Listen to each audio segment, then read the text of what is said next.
Hi hello ನಮಸ್ಕಾರ ರೀ. Welcome back to my YouTube channel ಅಂತ ಹೇಳ್ತಾ ಎಲ್ಲರೂ ಚೆನ್ನಾಗಿದ್ದೀರಾ ಅಂತ ಅಂದ್ಕೊತೀನಿ. ನಾನು ಕೂಡ ಚೆನ್ನಾಗಿದ್ದೀನಿ. ನಾನಿವತ್ತು ಚಿಂಚಲಿ ಮಾಯಮ್ಮ ದೇವಿ ನೋಡೋಕ್ಕೆ ಚಿಂಚಲಿಗೆ ಬಂದಿದ್ದೀನಿ. ನಿಮಗೂ ತೋರಿಸ್ಬೇಕು ಅಂತ ನನ್ನ ಕಡೆಯಿಂದ ಎಷ್ಟು ಸಾಧ್ಯ ಆಗುತ್ತೋ ಅಷ್ಟು ವಿಡಿಯೋ ಮಾಡಿ ತೋರಿಸ್ತಿದ್ದೀನಿ. ನೋಡಿ ಹೇಗೆ ಇದೆ ಅಂತ ಲಾಸ್ಟಲ್ಲಿ ನನಗೆ ಕಮೆಂಟ್ ತಿಳಿಸಿ. ಹಾಗೆ ಯಾರ್ಯಾರು ಚಿಂಚಲಿ ಮಾಯಮ್ಮ ದೇವಿ ನೋಡೋಕ್ಕೆ ಬಂದಿದ್ದೀರಾ ಅಂತ ಅದನ್ನು ತಿಳಿಸಿ. ಆ್ಯಕ್ಚುಲಿ ಅಲ್ಲಿ ಏನೂ ಅನ್ನಲಿಲ್ಲ, ಅದೇ ಪುಣ್ಯ ಅನ್ಕೋಬೋದು. ಎಂಟ್ರೆನ್ಸಿಗೆ ದ್ವಾರ ಬಾಗಿಲದ ಒಳಗಡೆ ಬಂದ ತಕ್ಷಣ ಎಂಟ್ರೆನ್ಸಿಗೆ ಇದೇ ಇರೋದು. ಬಟ್ ಇಲ್ಲೆಲ್ಲ ಇತ್ತೀಚೆಗೆ ಒಳಗಡೆ ಹೋಗೋಕ್ಕೆ ಬಿಡ್ತಿದ್ದಾರಂತೆ. ಜಾತ್ರೆ ಟೈಮಲ್ಲೆಲ್ಲ ಇಲ್ಲಿ ಎಂಟ್ರೆನ್ಸಿಗೆ ಒಳಗಡೆ ಅವಕಾಶ ಇರಲ್ಲ, ಗೇಟ್ ಕ್ಲೋಸ್ ಮಾಡಿರ್ತಾರೆ. ಬರೋದೇ ಬೇರೆ ಹಾದಿ. ತೋರಿಸ್ತೀನಿ ಬನ್ನಿ ಇವಾಗ ನಿಮಗೆ ದೇವಸ್ಥಾನ.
ಬರ್ರಿ ಇವಾಗ ನಾನು ಚಿಂಚಲಿ ಮಾಯಮ್ಮ ದೇವಿಯನ್ನು ತೋರಿಸ್ತೀನಿ.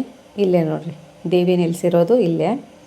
ಅಲ್ಲಿ ವೀಡಿಯೋ ಮಾಡ್ಬೇಕು ಅಂದ್ಕೊಂಡ್ರೆ ಜಾಸ್ತಿ ಭಕ್ತರು ಇರೋ ಕಾರಣ ವೀಡಿಯೋ ಮಾಡೋಕ್ಕಾಗಲಿಲ್ಲ. ನಾನು ದೂರ ನಿಂತ್ಕೊಂಡಿದ್ದೆ, ಬಿಸಿಲಲ್ವ, ಅದು ಕ್ಯಾಮ್ರಾದ ಏನು ಪ್ರಾಬ್ಲಮ್ ಆಗಿದೆ ಗೊತ್ತಿಲ್ಲ, ಅಲ್ಲಿ ಕ್ಲಿಯರಾಗಿ ವೀಡಿಯೋ ಆಗಿಲ್ಲ, ಅದಕ್ಕೆ ಫೋಟೋ ಆ್ಯಡ್ ಮಾಡ್ತಿದ್ದೀನಿ. ಚಿಂಚಲಿ ಮಾಯಮ್ಮ ದೇವಿ ಎಲ್ಲರಿಗೂ ಆಯಸ್ಸು ಆರೋಗ್ಯ ಐಶ್ವರ್ಯಗಳನ್ನು ಕೊಟ್ಟು ಕಾಪಾಡಲಿ ಅಂತ ನಿಮ್ಮೆಲ್ಲರ ಪರವಾಗಿ ನಾನು ಬೇಡ್ಕೊಂಡು ಬಂದಿದ್ದೀನಿ. ಎಲ್ರಿಗೂ ಒಳ್ಳೇದು ಮಾಡಲಿ. ಎಷ್ಟು ಸಾಧ್ಯನೋ ಅಷ್ಟು ಜೂಮ್ ಮಾಡಿ ತೋರಿಸ್ತಿದ್ದೀನಿ. ಯಾರ್ಯಾರು ಹೋಗೋಕ್ಕೆ ಟೈಮ್ ಆಗಿಲ್ವೋ, ಇನ್ನೂ ಹೋಗಿಲ್ವೋ, ಇಲ್ಲಿಂದಾನೇ ಆಶೀರ್ವಾದ ತಗೊಳ್ಳಿ ಅಂತ ಹೇಳೋಕ್ಕೆ ಇಷ್ಟಪಡ್ತೀನಿ.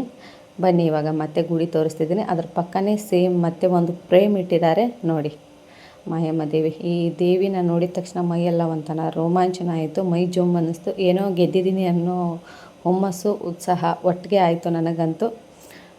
ಸಿಕ್ಕಾಪಟ್ಟೆ ದೇವಸ್ಥಾನ ಇಷ್ಟ ಆಗೋಯಿತು. ಇದೇ ಥರ ಮತ್ತು ಇವಾಗ ನಾನು ದೇವಸ್ಥಾನ ಯಾವ ಥರ ಇದೆ ಅಂತ ನಿಮಗೆ ತೋರಿಸ್ತಾ ಹೋಗ್ತೀನಿ ನೋಡಿ.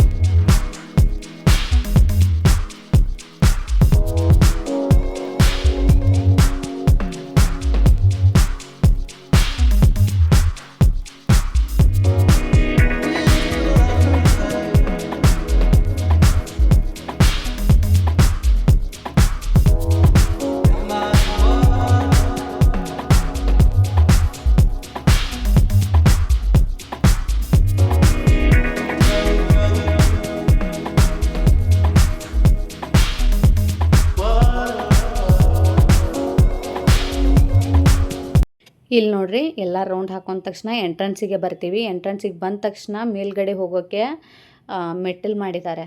ಯಾಕಂದರೆ ಜಾತ್ರೆ ಟೈಮಲ್ಲೆಲ್ಲ ಇಲ್ಲಿಯೇ ಕ್ಯೂ ನಿಲ್ಲೋದು ಜನ ಎಲ್ಲನೂ. ಎಂಟ್ರೆನ್ಸಿಗೆ ಏನು ಮುಂದ್ಗಡೆ ಗೇಟ್ ಇರುತ್ತಲ್ಲ, ಅದೆಲ್ಲ ಗೇಟ್ ಕ್ಲೋಸ್ ಆಗಿರುತ್ತೆ. ಈ ಥರ ಮೇಲ್ಗಡೆ ಕ್ಯೂ ನಿಲ್ಲೋಕ್ಕೆ ಜನ ತುಂಬ ಜಾಸ್ತಿ ಇರೋದ್ರಿಂದ ಕ್ಯೂ ಮಾಡೋಕ್ಕೆ ಇಲ್ಲಿ ಜಾಗ ಮಾಡಿದ್ದಾರೆ. ಅದನ್ನು ತೋರಿಸ್ತೀನಿ ಬನ್ನಿ.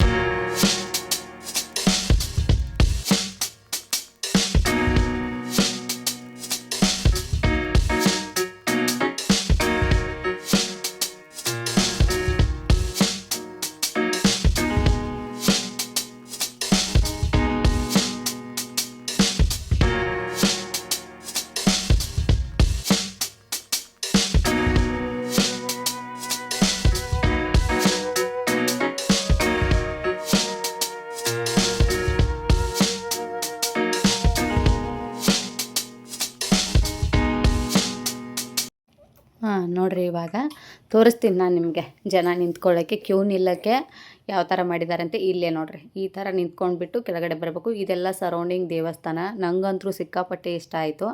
ಇಲ್ಲಿ ಮೇಲ್ಗಡೆ ಒಂದು ಚಿಕ್ಕದಾಗಿ ಒಂದು ಟೆಂಪಲ್ನೂ ಇದೆ, ಅದನ್ನು ತೋರಿಸ್ತೀನಿ ನಾನು ನಿಮಗೆ.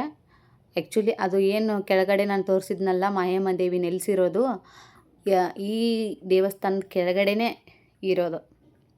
ಮೇಲ್ಗಡೆ ಇದು ಕಳಸ ಕಟ್ಟಿಸಿದ್ದಾರೆ, ಇದ್ರ ಕೆಳಗಡೆನೇ ದೇವರಿರೋದು. ಇದೇ ಟೆಂಪಲ್ ನೋಡಿ, ಇಲ್ಲಿ ನೋಡಿ, ಇದು ಮೇಲ್ಗಡೆ ಇರೋದು. ಆ್ಯಕ್ಚುಲಿ ಇದು ಕೆಳಗಡೆಯಿಂದನೇ ಮೇಲ್ಗಡೆ ಈ ಥರ ಪಾರಾಗಿದೆ ಅಂತ ಹೇಳ್ಬೋದು. ಕೆಳಗಡೆ ಚಿಂಚಲಿ ಮಾಯಮ್ಮ ಇದ್ದಾರೆ, ಅದ್ರ ಮೇಲ್ಗಡೆನೇ ಇದು ಕಳಸ ಕಟ್ಟಿದ್ದಾರೆ. ಇದೆ ನೋಡಿ, ಈ ಥರ ಕಟ್ಟಿದ್ದಾರೆ.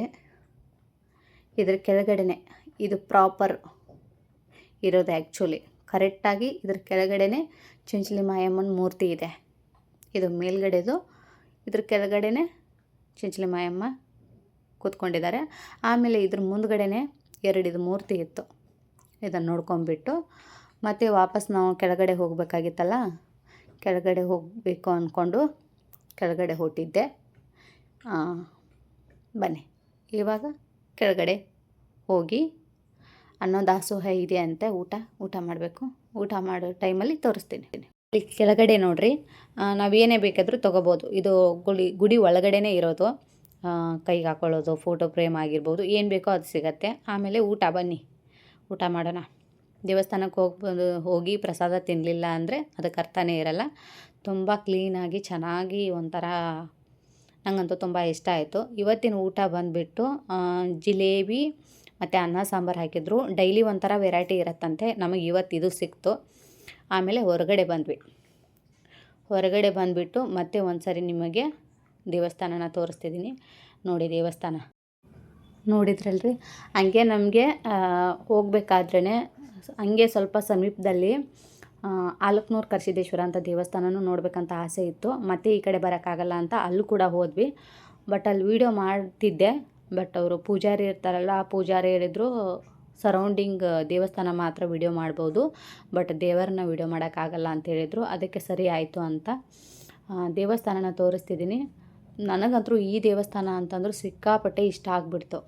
ಆ ಕಲರು, ಅವ್ರು ಮಾಡಿರೋ ರೀತಿ, ಆ ದೇವಸ್ಥಾನ ತುಂಬ ದೊಡ್ಡದಾಗಿತ್ತು.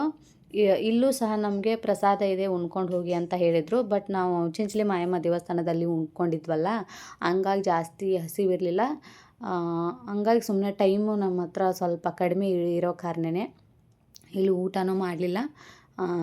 ಇಲ್ಲಿ ಎಷ್ಟಾಗುತ್ತೋ ಅಷ್ಟು ವೀಡಿಯೋ ಮಾಡ್ಕೊಂಡಿದ್ದೀನಿ. ಇಲ್ಲೆಲ್ಲ ಎಂಟ್ರೆನ್ಸಿಗೆ ಗೆದ್ದಿರೋದು, ಅವರು ಜಾತ್ರೆಯಲ್ಲಿ ಏನಾದರೂ ಇಟ್ಟಿರ್ತಾರಲ್ಲ, ಕಬಡ್ಡಿ, ಕುಸ್ತಿ ಆ ಥರ ಏನಾದರೂ ಇರತ್ತಲ್ಲ, ಅಲ್ಲಿ ಗೆದ್ದಿರೋ ಮೆಡಲ್ಸನ್ನು ಎಂಟ್ರೆನ್ಸಿಗೆ ಹಾಕಿದ್ದಾರೆ. ಗುಡಿ ನೋಡಿ, ಗುಡಿ ನನಗಂತೂ ಸಿಕ್ಕಾಪಷ್ಟೇ ಇಷ್ಟ ಆಯಿತು. ಬನ್ನಿ ಒಂದು ಸರಿ ನಿಮಗೆ ಗುಡಿ ತೋರಿಸ್ತೀನಿ ನಾನು ನೀಟಾಗಿ.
ಇಲ್ಲಿ ಪೇಟ ಸುತ್ತಿರೋ ಅಜ್ಜ ಅದಾರಲ್ರಿ, ನಾ ಈ ಅಜ್ಜಾರ ಹತ್ರ ಕೇಳಿದ್ದೆ ಈ ದೇವಸ್ಥಾನದ ಬಗ್ಗೆ ಅಥವಾ ಇದು ದೇವರ ಬಗ್ಗೆ ಏನಾದರೂ ನಿಮಗೆ ಹಿಂದೆ ನಡೆದಿರುವಂಥ ಸ್ಟೋರಿ ಏನಾದರೂ ಗೊತ್ತಿದ್ರೆ ಹೇಳಿ ಅಜ್ಜ ಅಂತ ಹೇಳಿದೆ. ಗೊತ್ತು ಅಮ್ಮ, ಬಟ್ ನನಗೆ ಹುಷಾರಿಲ್ಲ ಇವತ್ತು, ದಯವಿಟ್ಟು ತಪ್ಪು ತಿಳ್ಕೊಬೇಡಮ್ಮ ಅಂತ ಹೇಳಿದ್ರು. ಸರಿ ಆಯಿತು ಬಿಡಿ ಅಜ್ಜ ಅಂತ ನಾನು ಹೇಳ್ಕೊಂಡು ಸುಮ್ಮನಾದೆ. ಈ ದೇವಸ್ಥಾನ ನನಗಂತೂ ತುಂಬ ಅಂದರೆ ತುಂಬ ಖುಷಿ ಆಯಿತು. ಇಲ್ಲಿ ಲಾಸ್ಟಲ್ಲಿ ನೋಡಿ ಈ ಥರ ಮೆಡಲ್ಸ್ ಹಾಕಿದ್ದಾರೆ, ಸಿಕ್ಕಾಪಟ್ಟೆ ಮೆಡಲ್ಸ್ ಬಂದಿದೆ. ತುಂಬ ಒಂಥರ ಯೂನಿಕ್ ಆಗಿತ್ತು. ನಾನು ಹೇಳ್ತಿರೋದಿಷ್ಟೇ, ಇರೋದು ಒಂದೇ ಜೀವನ, ದೊಡ್ಡವರು ಸುಮ್ಮನೆ ಹೇಳಲ್ಲ. ನೋಡಿದ್ರಲ್ರಿ ವಿಡಿಯೋನ, ಇಷ್ಟ ಆಯಿತು ಅಂತ ಅನ್ಕೋತೀನಿ. ನನಗೆ ಎಷ್ಟು ಸಾಧ್ಯ ಆಗುತ್ತೋ ಅಷ್ಟರ ಮಟ್ಟಿಗೆ ಎರಡೂ ದೇವಸ್ಥಾನಗಳನ್ನು ನಿಮಗೆ ತೋರ್ಸೋಕ್ಕೆ ಪ್ರಯತ್ನ ಪಟ್ಟಿದ್ದೀನಿ. ನನಗಂತೂ ಸಿಕ್ಕಾಪಟ್ಟೆ ಖುಷಿ ಆಯಿತು. ನೀವು ಈ ವಿಡಿಯೋನ ಇಷ್ಟಪಡ್ತೀರಾ ಅಂತ ಅಂದ್ಕೊತೀನಿ. ಯಾರ್ಯಾರಿಗೆ ಹೋಗೋಕ್ಕೆ ಟೈಮ್ ಸಿಕ್ಕಿಲ್ಲ, ಇಲ್ಲಿಂದನೇ ದೇವರ ಹತ್ರ ಆಶೀರ್ವಾದ ಮಾಡ್ಕೊಂಬಿಡಿ. ಆದಷ್ಟು ಟೈಮ್ ಮಾಡ್ಕೊಂಡು ಹೋಗಿ, ಬರೀ ಟೈಮ್ ಇಲ್ಲ ನಮಗೆ ಟೈಮ್ ಸಿಗ್ತಿಲ್ಲ ಅಂತ ಕೂತ್ಕೋಬೇಡಿ. ಸುತ್ತೋದು ಯಾವಾಗ, ಇರೋದೊಂದು ಜೀವನ, ಆದಷ್ಟು ಸುತ್ತಾಡೋಕ್ಕೆ ಟ್ರೈ ಮಾಡಿ. ಕೆಲಸ ಇದ್ದಿದ್ದೆ, ಅದರಲ್ಲೂ ಕೆಲಸ ಮಾಡಬೇಕು. ಕೆಲಸ ಇಲ್ಲ ಅಂತಂದರೆ ಏನೂ ಆಗಲ್ಲ. ಬಟ್ ಕೆಲಸದ ಜೊತೆಗೆ ಯಾವಾಗಲಾದರೂ ಫ್ರೀ ಮಾಡಿಕೊಂಡು ದೇವಸ್ಥಾನಗಳನ್ನ ಸುತ್ತಿ ಮನಸ್ಸು ನೆಮ್ಮದಿಯಾಗಿರುತ್ತೆ, ಶಾಂತಿಯಾಗಿರುತ್ತೆ. ಒಳ್ಳೆಯದನ್ನೇ ಯೋಚನೆ ಮಾಡ್ತಾಯಿರಿ, ಒಳ್ಳೆಯದೇ ಆಗುತ್ತೆ ಅಂತ ಹೇಳ್ತಾ, ಇನ್ನು ಮುಂದೆ ನನ್ನ ಯೂಟ್ಯೂಬ್ ಚಾನಲಲ್ಲಿ ಇದೇ ಥರ ಒಳ್ಳೊಳ್ಳೆ ವ್ಲಾಗ್ಗಳು, ಒಳ್ಳೊಳ್ಳೆ ಕಂಟೆಂಟ್ಗಳನ್ನ ಕೊಡ್ತೀನಿ. ಹೀಗೆ ನಿಮ್ಮ ಸಪೋರ್ಟ್ ಬೇಕು ಅಷ್ಟೇ ನನಗೆ. ನಿಮ್ಮ ಸಪೋರ್ಟ್ ಇದ್ದರೆ ನಾನು ಎಲ್ಲನೂ ಮಾಡ್ತೀನಿ ಅಂತ ಹೇಳೋಕ್ಕೆ ಇಷ್ಟಪಡ್ತೀನಿ. ನಿಮ್ಗೆ ಇಷ್ಟ ಆಯಿತು ಅಂದ್ಕೊತೀನಿ ಇವತ್ತಿನ ಈ ವ್ಲಾಗು. ಇಷ್ಟ ಆದರೆ ದಯವಿಟ್ಟು ನನ್ನ ಚಾನಲ್ನ ಸಬ್ಸ್ಕ್ರೈಬ್ ಮಾಡ್ಕೊಂಬಿಟ್ಟು ಲೈಕು, ಶೇರು, ಕಮೆಂಟ್ ಮಾಡಿ ಅಂತ ಕೇಳ್ಕೊತೀನಿ. Thank you, bye, have a nice day.